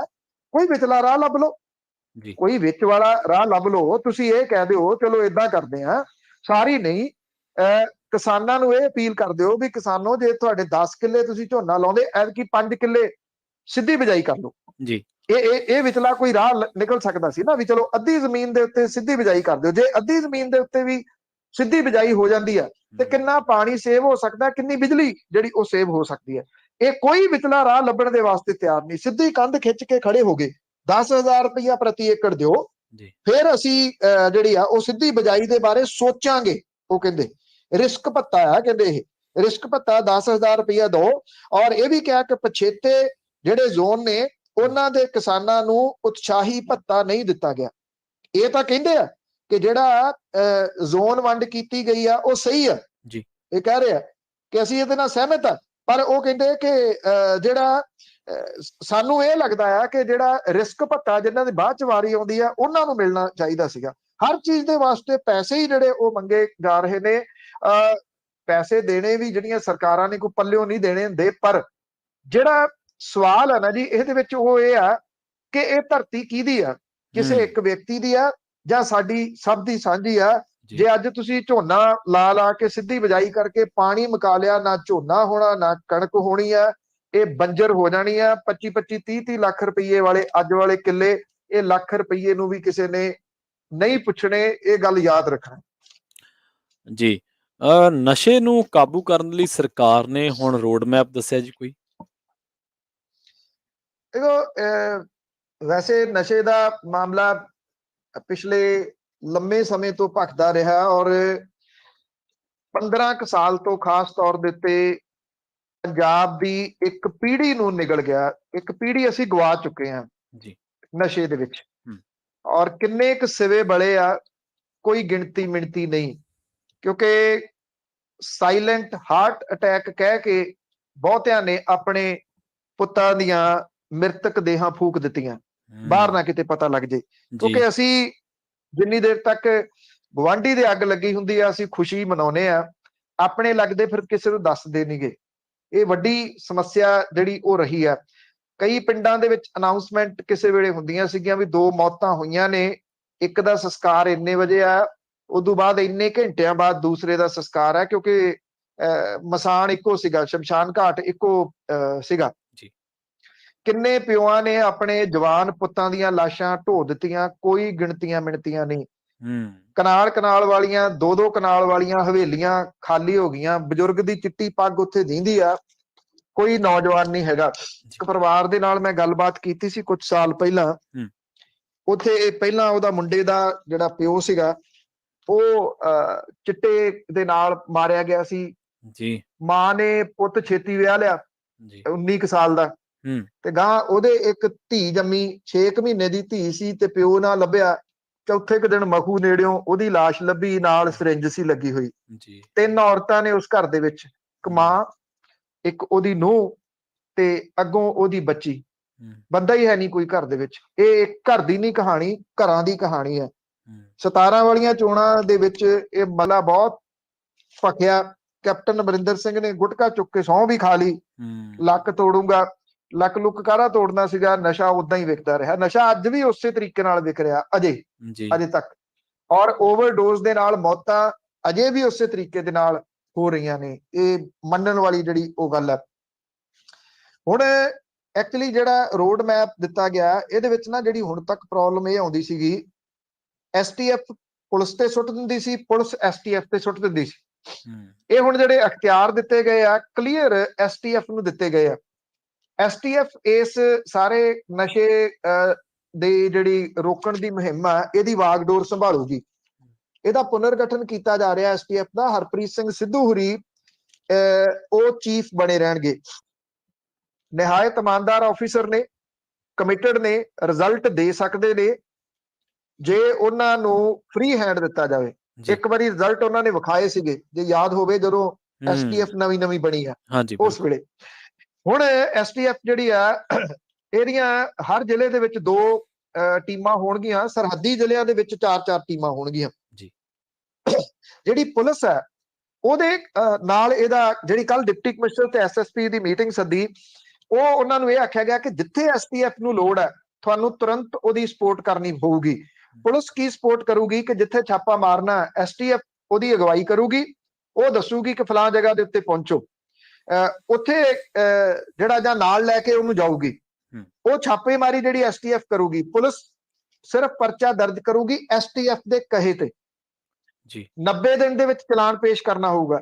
90 ਦਿਨ ਚ ਚਲਾਨ ਪੇਸ਼ ਨਾ ਹੋਇਆ ਤਾਂ ਜਿਹੜਾ IO ਆ, ਇਨਕੁਆਇਰੀ ਆਫੀਸਰ ਆ, ਉਹਨੂੰ ਸਸਪੈਂਡ ਕੀਤਾ ਜਾਊਗਾ। ਜਿਹੜਾ ਵਿਅਕਤੀ ਫੜਿਆ ਗਿਆ ਜੇ ਉਹ ਬਰੀ ਹੋ ਗਿਆ ਤੇ ਜਵਾਬਦੇਹੀ ਵੀ IO ਦੀ ਹੋਊਗੀ। SP ਰੈਂਕ ਦੇ ਜਿਹੜੇ ਆਫੀਸਰ ਨੇ ਉਹ ਵੱਡੇ ਸ਼ਹਿਰਾਂ ਦੇ ਵਿੱਚ ਜਿਹੜੀਆਂ ਟੀਮਾਂ ਬਣਨੀਆਂ ਨੇ ਉਹਦੀ ਅਗਵਾਈ ਕਰਨਗੇ। ਛੋਟੇ ਕਸਬਿਆਂ ਤੇ ਛੋਟੇ ਸ਼ਹਿਰਾਂ ਦੇ ਵਿੱਚ DSP ਰੈਂਕ ਦਾ ਜਿਹੜਾ ਉਹ STF ਦੀ ਅਗਵਾਈ ਕਰੂਗਾ। ਇਹ ਔਰ ਇਹਦੇ ਨਾਲ ਜਿਹੜੇ ਓਟ ਸੈਂਟਰ ਨੇ, ਡੀ ਐਡਿਕਸ਼ਨ ਸੈਂਟਰ ਨੇ, ਮੈਂ ਪਹਿਲਾਂ ਵੀ ਇੱਕ ਦਿਨ ਗੱਲ ਕੀਤੀ ਸੀ ਵੀ ਜਿੰਨੀ ਦੇਰ ਤੱਕ ਉਹ ਸਟਰੋਂਗ ਨਹੀਂ ਹੁੰਦੇ ਉਨੀ ਦੇਰ ਤੱਕ ਇਹ ਸਪਲਾਈ ਲਾਈਨ ਤੋੜਨ ਵਾਲੇ ਪਾਸੇ ਨਹੀਂ ਫਰਦਰ ਵਧਣਾ ਚਾਹੀਦਾ। ਇਹ 200 ਕੋਈ 9-8 ਨੇ ਹੁਣ ਤੱਕ। ਇਹਨਾਂ ਦੀ ਗਿਣਤੀ 500 ਕਰ ਦਿੱਤੀ ਗਈ ਹੈ, ਇਹਨਾਂ ਦੀ ਗਿਣਤੀ 1000 ਕੀਤੀ ਜਾਊਗੀ ਬਹੁਤ ਜਲਦੀ। ਔਰ ਇੱਥੇ ਤਾਂ ਕਿ ਜਦੋਂ ਸਪਲਾਈ ਲਾਈਨ ਟੁੱਟਣ ਵਾਲੇ ਪਾਸੇ ਚੱਲੇ ਕਹਾਣੀ ਤੇ ਜਿਹੜੇ ਨਸ਼ਾ ਕਰਨ ਵਾਲੇ ਨੇ ਉਹਨਾਂ ਨੂੰ ਇੱਥੇ ਲਿਆਂਦਾ ਜਾ ਸਕੇ। ਕਿਸੇ ਨਸ਼ਾ ਕਰਨ ਵਾਲੇ ਨੂੰ ਪੁਲਿਸ ਨਹੀਂ ਫੜੂਗੀ। ਇਹ ਵੀ ਇੱਕ ਚੰਗਾ ਜਿਹੜਾ ਉਹ ਫੈਸਲਾ ਹੈ ਸਰਕਾਰ ਦਾ। ਇੱਥੇ ਨੰਬਰ ਵਧਾ ਲਏ ਜਾਂਦੇ ਆ, ਜਿਹੜੇ ਨਸ਼ਾ ਕਰਨ ਵਾਲੇ ਨੇ ਉਹਨਾਂ ਨੂੰ ਫੜ ਕੇ ਨੰਬਰ ਵਧਾ ਲਏ ਜਾਂਦੇ ਆ। ਔਰ ਇਹਦੀ ਜਿਹੜੀ ਇੱਕ ਚੰਗੀ ਹੋਰ ਗੱਲ ਆ ਕਿ ਮੁੱਖ ਮੰਤਰੀ ਦੀ ਅਗਵਾਈ ਦੇ ਵਿੱਚ ਇਹ STF ਕੰਮ ਕਰੂਗੀ। ਸਿੱਧੀ ਜਵਾਬਦੇਹੀ STF ਜਿਹੜੀ ਆ ਉਹ ਮੁੱਖ ਮੰਤਰੀ ਨੂੰ ਹੋਊਗੀ, ਨਾ ਕਿ ਕਿਸੇ ਹੋਰ ਆਫੀਸਰ ਨੂੰ, ਜਿੱਥੋਂ ਕਹਾਣੀ ਅਸਲ ਦੇ ਵਿੱਚ ਪਹਿਲਾਂ ਰੁਕਦੀ ਸੀ। ਇੱਕ ਵਾਰੀ ਫੇਰ ਇਹ ਉਮੀਦ ਕੀਤੀ ਜਾਣੀ ਚਾਹੀਦੀ ਹੈ ਕਿ ਪੰਜਾਬ ਦੇ ਵਿੱਚੋਂ ਨਸ਼ੇ ਨੂੰ ਖਤਮ ਕਰਨ ਵਾਲੇ ਪਾਸੇ ਘੱਟੋ ਘੱਟ ਇਹ ਗੱਲ ਤੁਰੀ ਆ ਔਰ ਪ੍ਰੋਪਰ ਤਰੀਕੇ ਦੇ ਨਾਲ ਤਿਆਰੀ ਕਰਕੇ ਤੁਰਨ ਵਾਲੇ ਪਾਸੇ ਨੂੰ ਜਾ ਰਹੀ। ਅੱਛਾ ਪਨੂ ਸਾਹਿਬ, ਇੱਕ ਗੱਲ ਹੋਰ ਦੱਸੋ ਵੀ ਸਰਕਾਰ ਨੇ ਪਹਿਲਾਂ ਪੈਨਸ਼ਨਾਂ ਤੇ ਸੱਟ ਮਾਰੀ, ਆ ਜਿਹੜੇ ਸਾਡੇ ਸਾਬਕਾ ਵਿਧਾਇਕ ਨੇ, ਸਾਬਕਾ ਮੰਤਰੀ ਨੇ, ਉਸ ਤੋਂ ਬਾਅਦ ਹੌਲੀ ਇਹਨਾਂ ਤੋਂ ਕੋਠੀਆਂ ਵੀ ਖੋਲੀਆਂ, ਫਲੈਟ ਵੀ ਖੋਲੇ, ਮਾਤੜ ਜਾਣਗੇ ਕਿੱਥੇ? ਹੁਣ ਤਾਂ ਦੱਸਦੇ ਵੀ ਵਿਧਾਇਕਾਂ ਤੇ ਵਜ਼ੀਰਾਂ ਦੀਆਂ ਗੱਡੀਆਂ ਦਾ ਤੇਲ ਖਰਚਾ ਵੀ ਰਡਾਰ ਤੇ ਹੈ। ਐਕਚੁਅਲੀ ਜਿੰਨੀ ਇਹ ਸਿਕਿਉਰਿਟੀ ਲਈ ਫਿਰਦੇ ਆ, ਆਪਾਂ ਗੱਲ ਕੀਤੀ ਸੀਗੀ 28 ਬੰਦੇ, 32 ਬੰਦੇ, ਇੰਨੀਆਂ ਗੱਡੀਆਂ ਅੱਗੇ ਪਿੱਛੇ ਇਹਨਾਂ ਦੇ ਚੱਲਦੀਆਂ ਨੇ। ਰਜਿੰਦਰ ਕੌਰ ਭੱਠਲ ਨੇ 40 ਸਾਲ ਪੁਰਾਣਾ ਕਬਜ਼ਾ ਛੱਡਿਆ, ਗਲੀ ਦੱਬੀ ਹੋਈ ਸੀ ਪੂਰੀ ਦੀ ਪੂਰੀ। ਔਰ ਉਹਦੇ ਵਿੱਚ ਕਹਿੰਦੇ ਜੀ, ਅੱਛਾ ਅਜੇ ਵੀ ਕਹਿ ਰਹੇ, ਕਹਿੰਦੇ ਮੈਂ ਕਬਜ਼ਾ ਥੋੜੀ ਕੀਤਾ ਸੀ, ਮੈਂ ਤਾਂ ਸੁਰੱਖਿਆ ਦੇ ਲਿਹਾਜ਼ ਦੇ ਨਾਲ ਆਪਣੇ ਸੁਰੱਖਿਆ ਕਰਮੀਆਂ ਦੇ ਕਮਰੇ ਉੱਥੇ ਪਾਏ ਹੋਏ ਸੀਗੇ ਗਲੀ ਬੰਦ ਕਰਕੇ। ਇਸ ਕਿਸਮ ਦੇ ਧੱਕੇ ਇਹਨਾਂ ਨੇ ਜਿਹੜੇ ਉਹ ਕੀਤੇ ਹੋਏ ਆ, ਚਾਹੇ ਉਹ ਅਫਸਰ ਨੇ ਚਾਹੇ ਉਹ ਪੋਲੀਟੀਸ਼ੀਅਨ ਨੇ। ਹੌਲੀ ਸਹੀ ਕਿਤੇ ਨਾ ਕਿਤੇ, ਕਿਉਂਕਿ ਕੱਲ ਦਾ ਇਹਨਾਂ ਨੇ ਜਿਹੜੇ ਪੋਲੀਟੀਸ਼ੀਅਨ ਨੇ ਅਕਾਲੀ ਦਲ ਬਾਦਲ ਵਾਲੇ ਤੇ ਕਾਂਗਰਸ ਵਾਲੇ, ਉਹਨਾਂ ਨੇ ਬੜਾ ਰੌਲਾ ਚੱਕਿਆ ਹੋਇਆ। ਕਹਿੰਦੇ ਜੀ ਜਿਹੜੇ ਸਿਕਿਉਰਿਟੀ ਘਟਾਈ ਆ ਇਹਨੂੰ ਪ੍ਰਚਾਰਿਆ ਕਿਉਂ ਗਿਆ, ਲੋਕਾਂ 'ਚ ਕਿਉਂ ਦੱਸਿਆ ਗਿਆ? ਉਹ ਕਹਿੰਦੇ ਇਹ ਤਾਂ ਬੜਾ ਸੈਂਸਿਟਿਵ ਪਾਰਟ ਹੈ, ਇਹਦੇ ਨਾਲ ਉਹਨਾਂ ਦੀ ਸੁਰੱਖਿਆ ਨੂੰ ਖਤਰਾ ਖੜਾ ਹੋ ਸਕਦਾ। ਇਸ ਕਰਕੇ ਦੱਸਿਆ ਨਹੀਂ ਜਾਣਾ ਚਾਹੀਦਾ ਸੀਗਾ ਲੋਕਾਂ ਨੂੰ ਕਿ ਕਿਹਦੀ ਸਿਕਿਉਰਿਟੀ ਜਿਹੜੀ ਉਹ ਘਟਾਤੀ ਹੈ। ਜੇ ਸੁਰੱਖਿਆ ਤੁਹਾਡੀ ਨੂੰ ਖਤਰਾ ਆ, ਤੁਸੀਂ ਕਹਿੰਦੇ ਹੋ ਅਸੀਂ ਲੋਕਾਂ ਦੇ ਨੇਤਾ ਆ, ਕਿਹਦੇ ਤੋਂ ਖਤਰਾ? ਲੋਕਾਂ ਤੋਂ ਖਤਰਾ। ਜੇ ਲੋਕਾਂ ਤੋਂ ਖਤਰਾ ਤੁਸੀਂ ਸਮਝਦੇ ਹੋ ਤੇ ਭਾਈ ਕਿਸੇ ਹੋਰ ਬਿਜ਼ਨਸ ਦੇ ਵਿੱਚ ਚਲੇ ਜਾਓ ਨਾ। ਐਡਾ ਰਿਸਕੀ ਕੰਮ ਕਿਉਂ ਕਰ ਰਹੇ ਹੋ? ਕਿਹਨੇ ਆਖਿਆ ਤੁਹਾਨੂੰ ਐਡਾ ਰਿਸਕੀ ਕੰਮ ਕਰਨ ਦੇ ਵਾਸਤੇ? ਜੇ ਸੁਰੱਖਿਆ ਛਤਰੀ ਹਟਾਈ ਆ ਤੇ ਉਥੋਂ ਇਹ ਤੰਗ ਹੋ ਗਏ। ਹੁਣ ਪੰਜਾਬ ਸਰਕਾਰ ਨੇ ਵਿਧਾਇਕਾਂ ਤੇ ਵਜ਼ੀਰਾਂ ਦੇ ਜਿਹੜੇ ਸੁਰੱਖਿਆ ਵਹੀਕਲਸ ਨੇ ਉਹਨਾਂ ਦੇ ਤੇਲ ਖਰਚੇ ਦੀ ਘੋਖ ਸ਼ੁਰੂ ਕਰਤੀ ਹੈ। ਔਰ ਇਹ ਕਿਹਾ ਜਾ ਰਿਹਾ ਕਿ ਵੇਰਵੇ ਇਕੱਠੇ ਕੀਤੇ ਜਾ ਰਹੇ ਆ ਤਾਂ ਕਿ ਹਰ ਵਿਧਾਇਕ ਤੇ ਵਜ਼ੀਰ ਦੇ ਜਿਹੜੇ ਪ੍ਰਾਈਵੇਟ ਉਹਨਾਂ ਦੀਆਂ ਵਹੀਕਲਸ ਨੇ ਉਹਦੀ ਤੇਲ ਤੇ ਮੁਰੰਮਤ ਦਾ ਖਰਚਾ ਪਤਾ ਲਾਇਆ ਜਾ ਸਕੇ। ਇਹਦੇ ਉੱਤੇ ਜਿਹੜਾ ਤੇਲ ਖਰਚਾ ਉਹਦੇ ਸਾਰਾ ਮੁਲਾਂਕਣ ਕੀਤਾ ਜਾਊਗਾ ਕਿ ਕਿੰਨਾ ਹੁੰਦਾ। ਪੰਜਾਬ ਸਰਕਾਰ ਦੇ ਵੱਲੋਂ ਜਿਹੜੀ ਆ ਉਹ ਹਰ ਜਗ੍ਹਾ ਦੇ ਉੱਤੇ ਕੱਟ ਲਾਉਣ ਦੀ ਮੁਹਿੰਮ ਆਰੰਭੀ ਗਈ ਹੈ ਤਾਂ ਕਿ ਇਸ ਤਰ੍ਹਾਂ ਦੇ ਖਰਚੇ ਜਿਹੜੇ ਉਹ ਘਟਾਏ ਜਾ ਰਹੇ ਆ। ਲੋਕਾਂ ਨੂੰ ਜਦੋਂ ਮੈਸੇਜ ਦੇਣਾ ਤਾਂ ਇਹ ਦਿੱਤਾ ਜਾ ਸਕੇ ਵੀ ਅਸੀਂ ਵੀ ਦੇਖੋ ਆ ਘਟਾਏ ਆ। ਪਹਿਲਾਂ ਵਿਧਾਇਕਾਂ ਨੂੰ ਪ੍ਰਤੀ ਮਹੀਨਾ 500 ਲੀਟਰ ਤੇਲ ਮਿਲਦਾ ਸੀਗਾ, ਜਿਹਦੇ ਵਿੱਚ ਬਾਅਦ ਚ ਕੁਝ ਕਟੌਤੀ ਕੀਤੀ ਗਈ। ਕਈ ਵਿਧਾਇਕਾਂ ਨੇ ਤੇਲ ਖਰਚੇ ਦੇ ਵਿੱਚ ਵਾਧੇ ਦੀ ਮੰਗ ਕੀਤੀ ਹੈ ਔਰ ਵਿਧਾਇਕਾਂ ਨੇ ਜਿਹੜੇ ਇਹਨਾਂ ਦੇ ਪ੍ਰਾਈਵੇਟ ਵਹੀਕਲਸ ਨੇ ਉਹਨਾਂ ਦੀ ਮੁਰੰਮਤ ਤੇ ਤੇਲ ਖਰਚੇ ਦੇ ਮੁਲਾਂਕਣ ਤਾਂ ਕਰਕੇ ਕੀਤਾ ਜਾ ਰਿਹਾ ਔਰ ਇਹ ਅੰਕੜੇ ਮਿਲਣ ਤੋਂ ਬਾਅਦ ਜਿਹੜੇ ਇਹਦੇ ਉੱਤੇ ਨਜ਼ਰਸਾਨੀ ਕੀਤੀ ਜਾਊਗੀ। ਪਹਿਲਾਂ 19 ਅਪ੍ਰੈਲ ਤੇ ਹੁਣ 21 ਮਈ ਨੂੰ ਮੁੜ ਕੇ ਚਿੱਠੀ ਜਾਰੀ ਹੋਣ ਕਰਕੇ ਵਿਧਾਇਕਾਂ ਤੇ ਵਜ਼ੀਰਾਂ ਦੇ ਜਿਹੜੇ ਪ੍ਰਾਈਵੇਟ ਵਹੀਕਲਸ ਨੇ ਉਹਦੇ ਖਰਚ ਦੇ ਵੇਰਵੇ ਮੰਗੇ ਜਾ ਰਹੇ ਆ। ਪੰਜਾਬ ਸਰਕਾਰ ਦੇ ਵੱਲੋਂ ਇਹ ਖੁੱਲ੍ਹ ਦਿੱਤੀ ਹੋਈ ਆ ਕਿ ਇਹ ਕਾਂਗਰਸ ਦੀ ਸਰਕਾਰ ਜਦੋਂ ਹੁੰਦੀ ਸੀ ਉਦੋਂ ਦਿੱਤੀ ਸੀ ਕਿ ਜੇ ਕੋਈ ਵਿਧਾਇਕ ਜਾਂ ਮੰਤਰੀ ਆਪਣਾ ਪ੍ਰਾਈਵੇਟ ਵਹੀਕਲ ਵਰਤਦਾ ਹੈ ਤਾਂ ਉਹਨੂੰ 15 ਰੁਪਏ ਪ੍ਰਤੀ ਕਿਲੋਮੀਟਰ ਦਾ ਖਰਚਾ ਦਿੱਤਾ ਜਾਂਦਾ। ਕਾਂਗਰਸ ਸਰਕਾਰ ਵੇਲੇ ਉਦੋਂ ਦੇ ਵਜ਼ੀਰਾਂ ਦੇ ਵੱਲੋਂ ਆਪਣੀਆਂ ਪ੍ਰਾਈਵੇਟ ਗੱਡੀਆਂ ਦੀ ਵਰਤੋਂ ਕੀਤੀ ਜਾਂਦੀ ਰਹੀ ਹੈ। ਬਹੁਤੇ ਵਿਧਾਇਕਾਂ ਦਾ ਇਹ ਵੀ ਗਿਲਾ ਹੈ ਕਿ ਉਹਨਾਂ ਨੂੰ ਪੁਰਾਣੇ ਵਹੀਕਲ ਦਿੱਤੇ ਹੋਏ ਆ। ਹਾਲ ਦੀ ਘੜੀ ਜਿਹੜੀ ਸਰਕਾਰ ਹੈ ਉਹ ਨਵੇਂ ਵਹੀਕਲ ਨਹੀਂ ਖਰੀਦ ਰਹੀ ਕਿਉਂਕਿ ਫਜ਼ੂਲ ਖਰਚਾ ਰੋਕਣ ਦੇ ਵਾਸਤੇ ਬੇਲੋੜੀ ਸੁਰੱਖਿਆ ਵਾਪਸ ਜਿਹੜੀ ਉਹ ਲਈ ਜਾ ਰਹੀ ਹੈ, ਜਿਹਦੇ ਤਹਿਤ ਵੱਡੀ ਗਿਣਤੀ ਸੁਰੱਖਿਆ ਵਹੀਕਲ ਵੀ ਵਾਪਸ ਲੈ ਲਏ ਗਏ ਆ। ਤੇਲ ਦੀਆਂ ਕੀਮਤਾਂ ਦੇ ਵਿੱਚ ਵਾਧੇ ਤੋਂ ਬਾਅਦ ਪੰਜਾਬ ਸਰਕਾਰ ਦੇ ਤੇਲ ਖਰਚੇ ਕਾਫੀ ਵੱਧ ਗਏ ਨੇ। ਪੁਰਾਣੇ ਜਿਹੜੇ ਵਹੀਕਲ ਨੇ ਉਹਨਾਂ ਦੀ ਮੁਰੰਮਤ ਵੀ ਜਿਹੜੀ ਉਹ ਵੱਧ ਰਹੀ ਹੈ। ਇਹ ਕਿਹਾ ਜਾ ਰਿਹਾ ਹੈ ਕਿ ਨਵਾਂ ਫੈਸਲਾ ਜਿਹੜਾ ਹੋਊਗਾ ਉਹਦੇ ਵਿੱਚ ਤੇਲ ਘਟਾਇਆ ਜਾ ਸਕਦਾ ਤੇ ਪੁਰਾਣੀ ਸਰਕਾਰ ਦੇ ਕੁਝ ਫੈਸਲੇ ਜਿਹੜੇ ਆ ਉਹਨਾਂ ਨੂੰ ਪਲਟਿਆ ਜਿਹੜਾ ਜਾ ਸਕਦਾ। ਕਿੰਨੇ ਸਿਕਿਉਰਿਟੀ ਵਾਲੇ ਲਈ ਫਿਰਦੇ ਸੀ, ਕੀ ਕੁਝ ਜਿਹੜਾ ਉਹ ਕਰਦੇ ਸੀ, ਸਾਰੀਆਂ ਚੀਜ਼ਾਂ ਸਾਹਮਣੇ ਨੇ। ਮੇਰਾ ਖਿਆਲ ਹੁਣ ਤਾਂ ਕਿਸੇ ਨੂੰ ਦੱਸਣ ਦੀ ਜ਼ਰੂਰਤ ਨਹੀਂ ਗੀ ਕਿ ਇੰਨਾ ਖਰਚਾ ਇੰਨਾ ਕਰਜ਼ਾ ਪੰਜਾਬ ਦੇ ਸਿਰ ਕਿੱਥੋਂ ਚੜਿਆ ਹੋਇਆ। ਜੀ ਇਹ ਤਾਂ ਰਹੀ ਪੁਰਾਣਿਆਂ ਦੀ ਗੱਲ, ਪਰ ਹਿਸਾਬ ਨਵਿਆਂ ਦੀ ਵੀ ਗੱਲ ਕਰ ਲਈਏ। ਹੁਣ ਪਤਾ ਲੱਗਿਆ ਵੀ ਵਿਧਾਨ ਸਭਾ ਸੈਸ਼ਨ ਤੋਂ ਪਹਿਲਾਂ ਜਿਹੜੇ ਨਵੇਂ ਵਿਧਾਇਕ ਚੁਣੇ ਗਏ ਆ ਇਹਨਾਂ ਨੂੰ ਟ੍ਰੇਨਿੰਗ ਦਵਾਊਗੀ ਸਰਕਾਰ। ਇੱਕ ਤਾਂ ਜੀ ਇੰਨਾ ਕੁ ਪਤਾ ਲੱਗ ਰਿਹਾ ਪ੍ਰਵੀਨ ਕਿ ਇਹ ਦਹਾਕਿਆਂ ਤੋਂ ਬਾਅਦ ਹੋਊਗਾ ਕਿ ਵਿਧਾਨ ਸਭਾ ਦਾ ਇੱਕ ਲੰਬਾ ਸੈਸ਼ਨ ਵੇਖਣ ਨੂੰ ਮਿਲੂਗਾ। ਅੱਛਾ। ਔਰ ਇਹ ਜਿਹੜਾ ਸੈਸ਼ਨ ਆ ਜੀ ਇਹ ਲਗਭਗ 3 ਹਫ਼ਤਿਆਂ ਦਾ ਹੋ ਸਕਦਾ ਜੀ, ਪੌਣੇ 3 ਹਫ਼ਤਿਆਂ ਦਾ ਜੀ। ਕਿਉਂਕਿ ਹੁਣ ਤੱਕ ਜਿਹੜੀਆਂ ਸਰਕਾਰਾਂ ਆਉਂਦੀਆਂ ਰਹੀਆਂ ਨੇ ਉਹ ਪਹਿਲਾਂ ਤਾਂ ਇਹ ਕਹਿੰਦੀਆਂ ਰਹੀਆਂ ਕਿ ਸੈਸ਼ਨ ਲੰਮਾ ਕਰੋ ਤੇ ਆਪ ਜਦੋਂ ਆਉਂਦੀਆਂ ਉਹਨੂੰ ਹੋਰ ਨੈਨੋ ਕਰ ਦਿੰਦੀਆਂ ਸੀ। ਇਹ ਦਹਾਕਿਆਂ ਤੋਂ ਬਾਅਦ ਹੋਊਗਾ ਕਿ ਏਡਾ ਲੰਬਾ ਸੈਸ਼ਨ ਚੱਲੂਗਾ 3 ਹਫ਼ਤੇ ਦਾ। ਔਰ ਇਹਦੇ ਵਿੱਚ ਮੌਕਾ ਮਿਲੂਗਾ ਨਵਿਆਂ ਨੂੰ। ਨਵਿਆਂ ਦੀ ਚੜ੍ਹਾਈ ਹੈ ਇਸ ਵਾਰੀ। ਨਵੇਂ ਚਿਹਰੇ, ਯੰਗ ਜਿਹੜੇ ਪੜ੍ਹੇ ਲਿਖੇ ਲੋਕ ਨੇ ਉਹ ਇਹਦੇ ਵਿੱਚ ਆਏ ਨੇ। ਡਾਕਟਰ ਹੀ 12 ਨੇ, ਤੁਸੀਂ ਦੇਖੋ ਹਾਈਲੀ ਐਜੂਕੇਟਡ ਲੋਕ ਜਿਹੜੇ ਨੇ ਉਹ ਇਸ ਵਾਰੀ ਇਸ ਸਰਕਾਰ ਦੇ ਵਿੱਚ ਨੇ, ਮੰਤਰੀਆਂ ਦੇ ਰੂਪ ਦੇ ਵਿੱਚ ਨੇ, ਵਿਧਾਇਕਾਂ ਦੇ ਰੂਪ ਦੇ ਵਿੱਚ ਨੇ। ਯੰਗ ਬ੍ਰਿਗੇਡ ਹੈ, ਉਹਦੇ ਕੋਲੇ ਜੋਸ਼ ਬੜਾ ਔਰ ਇਹ ਹਰੇਕ ਕੋਈ ਚਾਹੂਗਾ ਕਿ ਉਹਨੇ ਬੋਲਣਾ, ਉਹਨੇ ਸਰਕਾਰ ਦੇ ਵਿੱਚ ਹੁੰਦਿਆਂ ਆਪਣਾ ਪੱਖ ਰੱਖਣਾ, ਆਪਣੇ ਹਲਕੇ ਦੀ ਗੱਲ ਕਰਨੀ ਹੈ। ਇਹ ਕਿਹਾ ਜਾ ਰਿਹਾ ਹੈ ਕਿ ਇਹਦੀ ਟ੍ਰੇਨਿੰਗ ਹੁਣ ਜਿਹੜੀ ਉਹ ਦਵਾਈ ਜਾਊਗੀ। ਜਿਹੜੇ ਪੁਆਇੰਟ ਨੇ ਇਹਦੇ ਵਿੱਚ ਇਹ 31 ਮਈ ਤੋਂ ਲੈ ਕੇ 2 ਜੂਨ ਤੱਕ ਚੱਲੂਗਾ ਜੀ।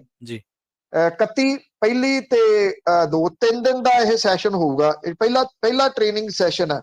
ਟ੍ਰੇਨਿੰਗ ਸੈਸ਼ਨ ਦੇ ਵਿੱਚ ਕੈਬਨਿਟ ਮੰਤਰੀ ਵੀ ਸ਼ਾਮਲ ਹੋਣਗੇ ਕੁਝ, ਤੇ ਵਿਧਾਇਕ ਤਾਂ ਜਿਹੜੇ ਉਹ ਸ਼ਾਮਲ ਹੋਣਗੇ। 8 ਘੰਟੇ ਰੋਜ਼ ਟ੍ਰੇਨਿੰਗ ਹੋਊਗੀ ਜੀ। ਇਹ ਟ੍ਰੇਨਿੰਗ ਇਕੱਠੀ ਦਿੱਤੀ ਜਾਊਗੀ ਜਾਂ ਬੈਚ ਬਣਾਏ ਜਾਣਗੇ, ਅਜੇ ਇਹ ਕਲੀਅਰ ਨਹੀਂਗਾ। ਟ੍ਰੇਨਿੰਗ ਦਾ ਮਕਸਦ ਇਹ ਹੈ ਕਿ ਸੱਤਾਧਾਰੀ ਧਿਰ ਜਿਹੜੀ ਆ ਉਹ ਵਿਰੋਧੀ ਧਿਰ ਦੇ ਮੂਹਰੇ ਕਮਜ਼ੋਰ ਸਾਬਤ ਨਾ ਹੋਵੇ ਕਿਤੇ। ਹੂੰ ਔਰ ਇਹ ਪਹਿਲਾ ਬਜਟ ਸੈਸ਼ਨ ਹੋਊਗਾ ਨਵੀਂ ਬਣੀ ਸਰਕਾਰ ਦਾ। ਸਰਕਾਰ ਆਪਣੇ ਜਿਹੜਾ ਉਹ ਛਵੀ ਆਪਣੀ ਦਿਖਾਉਣੀ ਚਾਹੁੰਦੀ ਆ, ਤਾਂ ਕਿ ਇਹ ਰਿਫਲੈਕਸ਼ਨ ਜਿਹੜੀ ਆ ਉਹ ਅੱਗੋਂ ਵੀ ਪੈਂਦੀ ਰਹੇ ਕਿ ਨਵੇਂ ਜ਼ਰੂਰ ਨੇ। ਜਿਵੇਂ ਮੈਂ ਕੱਲ ਸੁਣ ਰਿਹਾ ਸੀ ਕੈਪਟਨ ਅਮਰਿੰਦਰ ਸਿੰਘ ਹੋਰਾਂ ਦੀ ਬੇਟੀ ਦਾ ਬਿਆਨ ਕਿ ਆਮ ਆਦਮੀ ਪਾਰਟੀ ਦੇ ਕੋਲੇ ਤਜਰਬਾ ਹੈ ਨਹੀਂਗਾ ਸਰਕਾਰ ਚਲਾਉਣ ਦਾ। ਤਜਰਬੇਕਾਰਾਂ ਨੇ ਤਾਂ ਬੇੜਾ ਗਰਕ ਕਰਤਾ ਪਹਿਲਾਂ। ਜੋ ਕੁਝ ਵੇਚ ਕੇ ਖਾ ਗਏ ਉਹ ਤਜਰਬੇ ਦੇ ਨਾਲ ਹੀ ਖਾ ਗਏ। ਤੇ ਹੁਣ ਇਹ ਜਿਹੜਾ ਟ੍ਰੇਨਿੰਗ ਸੈਸ਼ਨ ਹੈ ਇਹ 3 ਦਿਨ ਦਾ ਚੱਲੂਗਾ, ਔਰ ਇਹਦੇ ਵਿੱਚ ਜਿਹੜੇ ਪੁਆਇੰਟ ਦੇ ਉੱਤੇ ਟ੍ਰੇਨਿੰਗ ਦਿੱਤੀ ਜਾਊਗੀ ਉਹਦੇ ਚ ਵਿਧਾਨ ਸਭਾ ਦੇ ਵਿੱਚ ਕਾਨੂੰਨ ਕਿਵੇਂ ਤਿਆਰ ਕੀਤੇ ਜਾਂਦੇ ਆ, ਵਿਧਾਨ ਸਭਾ ਮੈਂਬਰ ਕੰਮ ਕਿਵੇਂ ਕਰਦੇ ਆ, ਵਿਧਾਨ ਸਭਾ ਦੇ ਮੈਂਬਰ ਵੱਖੋ ਵੱਖਰੀਆਂ ਕਮੇਟੀਆਂ ਦੇ ਵਿੱਚ ਕੰਮ ਕਿਵੇਂ ਕਰਦੇ ਆ, ਜਦੋਂ ਬਹਿਸ ਹੁੰਦੀ ਆ ਉਹਦੇ ਵਿੱਚ ਪਾਰਟਿਸਿਪੇਟ ਕਿਵੇਂ ਕਰੀਦਾ, ਵਿਰੋਧੀ ਧਿਰ ਤੇ ਸੱਤਾਧਾਰੀ ਧਿਰ ਦੇ ਵਿਧਾਇਕਾਂ ਵੱਲੋਂ ਪੁੱਛੇ ਗਏ ਸਵਾਲਾਂ ਦਾ ਜਵਾਬ ਕਿਵੇਂ ਦੇਈਦਾ, ਆਪਣੀ ਗੱਲ ਨੂੰ ਸਦਨ ਦੇ ਵਿੱਚ ਪ੍ਰਮੁੱਖਤਾ ਦੇ ਨਾਲ ਕਿਵੇਂ ਰੱਖਿਆ ਜਾ ਸਕਦਾ, ਸਦਨ ਦੀ ਮਰਿਆਦਾ ਕਿਵੇਂ ਬਣਾਈ ਜਾ ਸਕਦੀ ਹੈ। ਇਹ ਮੇਨ ਪੁਆਇੰਟ ਜਿਹੜੇ ਨੇ ਉਹ ਰਹਿਣਗੇ ਇਹਦੇ ਵਿੱਚ। ਜੀ ਜਦੋਂ ਨਵੀਂ ਸਰਕਾਰ ਬਣੀ ਆ ਤਾਂ ਉਦੋਂ ਇੱਕ ਗੱਲ ਤੁਸੀਂ ਦੇਖੀ ਹੋਣੀ ਆ, ਜਿਹਨੂੰ ਇਹ ਕਹਿੰਦੇ ਸੀਗੇ ਕਿ ਛਾਪਾ ਮਾਰਿਆ ਗਿਆ। ਉਹ ਛਾਪਾ ਨਹੀਂ ਸੀਗਾ, ਉਹ ਤਾਂ ਚੈਕਿੰਗ ਸੀਗੀ। ਉਹ ਥੋੜਾ ਟਿਕਟਕਾ ਹੋ ਗਿਆ। ਮੈਂ ਉਦੋਂ ਵੀ ਇਹ ਗੱਲ ਉਠਾਈ ਸੀਗੀ ਕਿ ਜਿਹੜੇ ਵਿਧਾਇਕ ਨੇ ਇਹਨਾਂ ਦੀ ਟ੍ਰੇਨਿੰਗ ਬੜੀ ਜ਼ਰੂਰੀ ਆ, ਤਾਂ ਕਿ ਉਹਨਾਂ ਨੂੰ ਦੱਸਿਆ ਜਾ ਸਕੇ ਕਿ ਵਿਧਾਇਕ ਜਿਹੜਾ ਉਹਦੇ ਰਾਈਟ ਕੀ ਨੇ ਤੇ ਉਹਦੀਆਂ ਰਿਸਪੌਂਸਿਬਿਲਿਟੀਆਂ ਕੀ ਨੇ। ਕਿਉਂਕਿ ਜਦੋਂ ਵੀ ਕੋਈ ਰਾਈਟਸ ਦੀ ਗੱਲ ਕਰੇ ਉਹਨੂੰ ਨਾਲ ਰਿਸਪੌਂਸਿਬਿਲਿਟੀ ਦਾ ਪਾਰਟ ਜ਼ਰੂਰ ਪਤਾ ਹੋਣਾ ਚਾਹੀਦਾ। ਤਾਂ ਉਮੀਦ ਹੈ ਕਿ ਇਹਦੇ ਵਿੱਚ ਜਿਹੜੀ ਇਹ ਟ੍ਰੇਨਿੰਗ ਹੋਊਗੀ ਉਸ ਤੋਂ ਬਾਅਦ ਇਹ ਨਿਖਰ ਕੇ ਸਾਹਮਣੇ ਆਉਣਗੇ। ਨਵੀਂ ਬ੍ਰਿਗੇਡ ਹੈ, ਉਮੀਦ ਲੋਕਾਂ ਨੂੰ ਬਹੁਤ ਹੈ ਕਿ ਸ਼ੁਕਰ ਹੈ ਕੁਝ ਉਹੋ ਹੀ ਜਿਹੜੇ ਚਰਚਿਤ ਨਾਮ ਸੁਣ ਕੇ ਲੋਕ ਜੰਮੇ ਵੱਡੇ ਹੋਏ ਬਜ਼ੁਰਗ ਹੋ ਗਏ ਉਹ ਇਸ ਵਾਰੀ ਪਾਸੇ ਹੋਏ ਆ ਤੇ ਇਹ ਨਵੇਂ ਫੇਸ ਸਾਹਮਣੇ ਆਏ। ਜੀ ਪਨੂ ਸਾਹਿਬ ਬਹੁਤ ਬਹੁਤ ਧੰਨਵਾਦ ਜੀ ਇਹਨਾਂ ਖਾਸ ਖਬਰਾਂ ਤੇ ਖਾਸ ਜਾਣਕਾਰੀਆਂ ਦੇ ਲਈ। ਮਿਹਰਬਾਨੀ, ਥੈਂਕ ਯੂ ਜੀ। ਸੋ ਇਹ ਸਨ ਆਪਣੇ ਨਾਲ ਬਲਤੇਜ ਪੰਨੂ ਜੀ, ਜਿਨ੍ਹਾਂ ਦੇ ਨਾਲ ਆਪਾਂ ਚਰਚਾ ਕੀਤੀ ਹੈ ਵਿਧਾਨ ਸਭਾ ਸੈਸ਼ਨ ਤੋਂ ਪਹਿਲਾਂ ਨਵੇਂ ਵਿਧਾਇਕਾਂ ਦੀ ਟ੍ਰੇਨਿੰਗ ਜਿਹੜੀ ਮਿਲਣੀ ਹੈ ਉਹਨਾਂ ਨੂੰ ਦੇਣੀ ਹੈ ਸਰਕਾਰ ਨੇ, ਤੇ ਨਾਲ ਵਿਧਾਇਕਾਂ ਤੇ ਵਜ਼ੀਰਾਂ ਦੀਆਂ ਗੱਡੀਆਂ ਦਾ ਤੇਲ ਖਰਚਾ ਵੀ ਉਡਾਰਤੇ ਆ, ਤੇ ਕਿਸਾਨ ਆਗੂਆਂ ਦੇ ਬਾਰੇ ਚਰਚਾ ਕੀਤੀ ਹੈ, ਨਸ਼ੇ ਦੇ ਰੋਡ ਮੈਪ ਬਾਰੇ ਚਰਚਾ ਹੋਈ ਹੈ, ਮੁੱਖ ਮੰਤਰੀ ਨੇ ਕੁੰਡੀ ਹਟਾਓ ਮੁਹਿੰਮ ਨੂੰ ਜਿਹੜੀ ਹਰੀ ਝੰਡੀ ਦਿੱਤੀ ਉਹਦੇ ਬਾਰੇ, ਮੋਹਾਲੀ ਹਮਲਾ ਨਿਸ਼ਾਨ ਸਿੰਘ ਤੋਂ ਪੁੱਛਗਿੱਛ ਤੇ ਨਾਲ ਤਾਜ ਮਹਿਲ ਸੰਬੰਧੀ ਜਿਹੜੀ ਪਟੀਸ਼ਨ ਪਾਈ ਸੀ ਉਹਦੇ ਤੇ ਆਪਾਂ ਚਰਚਾ ਕੀਤੀ ਇਸ ਪ੍ਰੋਗਰਾਮ ਦੇ ਵਿੱਚ। ਪੋਲੀਟੀਕਲ ਰਿਫਾਰਮਸ ਹੋਣੇ ਚਾਹੀਦੇ ਨੇ, ਪੋਲੀਟੀਕਲ ਰਿਫਾਰਮਸ ਇਹ ਵੀ ਇੱਕ ਪੜਾਅ ਆ ਹੋਰ ਸਿਸਟਮ ਦੇ ਵਿੱਚ ਸੁਧਾਰ ਕਰਨ ਦਾ। ਇਹ ਨਹੀਂ ਹੈ ਕਿ ਜੇ ਕੋਈ ਬੰਦਾ ਮੌਜੂਦਾ ਵਿਧਾਇਕ ਹੈ ਤੇ ਜਦੋਂ ਉਹ ਸਾਬਕਾ ਹੋ ਜਾਵੇ, ਫਾਰਮਰ ਹੋ ਜਾਵੇ, ਤਾਂ ਉਦੋਂ ਵੀ ਉਹਨੂੰ ਸਹੂਲਤਾਂ ਮਾਣੀ ਜਾਵੇ, ਉਦੋਂ ਵੀ ਤੇਲ ਖਰਚਾ ਸਰਕਾਰ ਦਾ, ਉਦੋਂ ਵੀ ਉਹਦਾ ਜਿਹੜਾ TADA ਹੈ ਉਹ ਹਜ਼ਾਰਾਂ ਦੇ ਵਿੱਚ ਹੋਵੇ, ਉਦੋਂ ਵੀ ਉਹਨੂੰ ਡਰਾਈਵਰ ਮਿਲੇ, ਸਿਕਿਉਰਿਟੀ ਮਿਲੇ। ਇਸ ਤਰ੍ਹਾਂ ਨਹੀਂ ਹੈ। ਬਹੁਤ ਸਾਰੀਆਂ ਚੀਜ਼ਾਂ ਦਾ ਸੁਧਾਰ ਹੋਣਾ ਲਾਜ਼ਮੀ ਹੈ। ਪੰਜਾਬ ਦੇ ਖਜ਼ਾਨੇ ਤੇ ਪੰਜਾਬ ਦੇ ਸਿਆਸਤਦਾਨ ਬੋਝ ਵਾਂਗ ਜਾਪਣ ਲੱਗ ਪਏ ਨੇ। ਖੈਰ ਅੱਗੇ ਕਿੰਨੇ ਕੁ ਰਿਫਾਰਮਸ ਹੁੰਦੇ ਨੇ ਜਾਂ ਕਦੋਂ ਤੱਕ ਇਹ ਰਿਫਾਰਮਸ ਹੁੰਦੇ ਨੇ, ਪ੍ਰੈਕਟੀਕਲੀ ਚੀਜ਼ਾਂ ਇੰਪਲੀਮੈਂਟ ਹੁੰਦੀਆਂ ਨੇ, ਇਹ ਸਵਾਲਾਂ ਦੇ ਜਵਾਬ ਭਵਿੱਖ ਦੇ ਗਰਭ ਦੇ ਵਿੱਚ ਆ। ਇਸ ਪ੍ਰੋਗਰਾਮ ਨੂੰ ਆਪਾਂ ਇੱਥੇ ਹੀ ਸਮਾਪਤ ਕਰਦੇ ਹਾਂ ਤੇ ਜਾਂਦੇ ਸਾਡੇ ਸਪਾਂਸਰ ਦਾ ਧੰਨਵਾਦ ਵੀ ਕਰਦੇ ਹਾਂ ਤੇ ਤੁਹਾਨੂੰ ਵੀ ਇਸ ਦੀ ਜਾਣਕਾਰੀ ਦਿੰਦੇ ਚੱਲੀਏ ਕਿ ਜੇਕਰ ਤੁਸੀਂ ਵੀ ਕਿਸੇ ਪ੍ਰੋਗਰਾਮ ਨੂੰ ਸਪਾਂਸਰ ਕਰਨਾ ਚਾਹੁੰਦੇ ਹੋ, ਆਪਣੇ ਕਾਰੋਬਾਰ ਦੀ ਐਡ ਕਰਾਉਣਾ ਚਾਹੁੰਦੇ ਹੋ, ਤਾਂ ਸਾਡੇ ਨਾਲ ਸੰਪਰਕ ਕੀਤਾ ਜਾ ਸਕਦਾ ਹੈ। ਨੰਬਰ ਹੈ ਜੀ 408 272 5200। ਖਾਲਸਾ ਇੰਸ਼ੋਰੈਂਸ ਏਜੰਸੀ ਪਿਛਲੇ 25 ਸਾਲਾਂ ਤੋਂ ਲਗਾਤਾਰ ਵਧੀਆ ਸੇਵਾਵਾਂ ਦੇਣ ਦੇ ਲਈ ਜਾਣੇ ਜਾਂਦੇ ਨੇ। ਕਿਸੇ ਵੀ ਤਰ੍ਹਾਂ ਦੀ ਇੰਸ਼ੋਰੈਂਸ ਲੈਣੀ ਤਾਂ ਸੰਪਰਕ ਕਰ ਸਕਦੇ ਹੋ। ਨੰਬਰ ਹੈ ਜੀ 408 272 2500। ਟਰਕੀਆਨਾ ਇਮੀਗ੍ਰੇਸ਼ਨ ਲਾਅ ਫਰਮ ਵਾਲੇ ਜੇ ਟਰਕੀਆਨਾ ਇਮੀਗ੍ਰੇਸ਼ਨ ਬਾਬਤ ਤੁਹਾਡਾ ਕੋਈ ਸਵਾਲ ਹੈ, ਕੋਈ ਸਲਾਹ ਕਰਨੀ ਹੈ ਤੇ ਜੇ ਦੇ ਨਾਲ ਸੰਪਰਕ ਕਰ ਸਕਦੇ ਹੋ 415 909 0503। ਜ਼ੈਂਡਰ ਗਰੁੱਪ ਵਾਲੇ ਕਿਸੇ ਵੀ ਤਰ੍ਹਾਂ ਦਾ ਘਰ ਖਰੀਦਣਾ ਜਾਂ ਘਰ ਵੇਚਣਾ ਜਾਂ ਲੈਣਾ ਹੋਮ ਲੋਨ, ਤਾਂ ਤੁਸੀਂ ਇਹਨਾਂ ਦੇ ਨਾਲ ਸੰਪਰਕ ਕਰ ਸਕਦੇ ਹੋ। 855 905 2575 ਇਹਨਾਂ ਦਾ ਨੰਬਰ ਹੈ। ਸੋ ਮੈਨੂੰ ਪ੍ਰਵੀਨ ਸ਼ਰਮਾ ਨੂੰ ਇੱਥੇ ਦਿਓ ਇਜਾਜ਼ਤ। ਜੁੜੇ ਰਹੋ ਪੰਜਾਬੀ ਰੇਡੀਓ USA ਨਾਲ। ਸਤਿ ਸ੍ਰੀ ਅਕਾਲ।